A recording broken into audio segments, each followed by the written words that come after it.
देखो यहाँ भारत में रहता था सब, तो मार्ले मिंटो, समझ आ गया कि नहीं आ गया? इन दोनों ने मिलकर एक दिमाग लगाया, कहा कि भारत को तबाह कर देते हैं। तो कहा कैसे तबाह किया जाएगा? तो कहा कि देखो हम लोग क्या कह देते हैं कि कह देते हैं कि जिस एरिया में मुस्लिम ज्यादा हैं वहां पर हम लोग मुस्लिम को सेपरेट इलेक्टोरल दे देते हैं, पृथक निर्वाचन, पृथक क्या देते हैं? निर्वाचन, सेपरेट इलेक्टोरल दे देते हैं कि जिस एरिया में मुस्लिम ज्यादा रहेंगे ना उस एरिया में चुनाव केवल मुसलमान ही खड़ा हो सकता है। मतलब जीते हारे अलग बात है, लेकिन अभी अपने यहाँ क्या होता है, जिसको मन वो खड़ा रह जाता है, नहीं समझे? कोई भी खड़ा हो सकता है चुनाव में, कोई भी जाति का, कोई भी धर्म का, लेकिन उसने क्या कर दिया? सेपरेट इलेक्टोरल घोषित कर दिया कि इस एरिया में चुनाव में कभी भी खड़ा होगा तो मुसलमान ही होना चाहिए। समझा गया?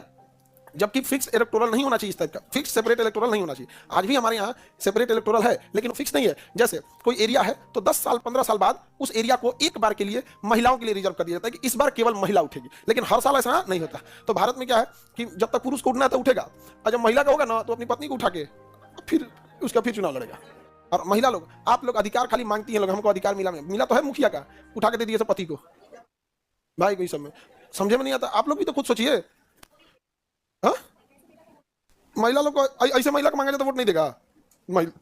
अब महिला लोग को, मुसलमानों को भी तक निर्वाचक दिया था इसमें, समझ में गया? लेकिन फिक्स कर दिया था इस एरिया से केवल और केवल जिंदगी भर कौन उठेगा चुनाव में। इससे क्या होने लगा कि मुसलमानों को यह लगने लगा कि अंग्रेज उनके हितैषी हैं, ठीक है?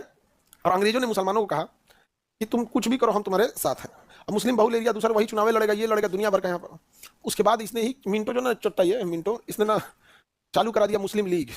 और मुस्लिम लीग डेली 2-2 किलो जहर फेंकता था। जहर फेंकने का मतलब ये है कि हम ही सही है भाई, आपकी माता जी अच्छी हैं तो ठीक बात है, आपकी माता जी अच्छी हैं, आपको मानती हैं, तो ये अधिकार किसने दिया कि दूसरे के माता पिता को आप गरियाइए? कोई दिया? किसके माता पिता उसको नहीं मानते? हाँ, सबके माता पिता मानते हैं। मेरी मम्मी मोबाइल नहीं चलाती हैं, लेकिन अभी प्रोटेस्ट चल रहा था तो लाइव देख रही थी, पूरा सारा बात बता रही थी कि यहाँ ऐसे हुआ, यहाँ ऐसे हुआ, ऐसे। हम मम्मी आँख पे नुकसान करेगा इतना, तो कितना दिन करेगी बीपीएससी कब मानेगा? समझे? तो उनको यो, अब उनको नहीं पता बीपीएससी का मतलब, लेकिन इतना ना सुनिए री एग्जाम तो हमसे ही नहीं करी थी बीपीएससी कब मांगेगा, कंफ्यूज हो गए थे। री एग्जाम सुना कि नहीं सुना, मतलब उनको लग रहा था आयोग का नाम है री एग्जाम। फिर सुना कि नहीं सुना यहाँ पे? हमको अभी नहीं सुना, बड़ी ढीठ है भागा कहीं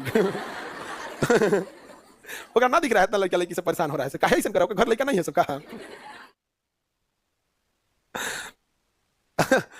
सब एकदम। सब आपके माता पिता लोग देखते होंगे तो भी तो यही सोचते होंगे, सब लोग यही सोचते हैं। मुझे ध्यान से, तो मार्ले मिंटो ने क्या किया था, फूट डालने की नीति अपना दिया, और मुस्लिम लीग को आगे बढ़ा के उसने क्या किया कि यही सब आग उगलवाना चालू किया। और इसका नतीजा क्या हुआ कि वो एरिया, हिंदुस्तान का एक एरिया ऐसा लगने लगा कि इधर मुसलमानों का ही रहना ठीक है। और ये उसकी अगली चाल थी, कहा था कि हम लोग इस तरह से करेंगे ना तो 50 साल 60 साल बाद एक ऐसा समय आएगा कि जब इस एरिया में बाकी धर्म के लोग रहना ही नहीं चाहेंगे। और वही हुआ, वही एरिया जहां पे अलग निर्वाचन दिया गया था ना, उसी को आज पाकिस्तान कहा जाता है। और लोग गाली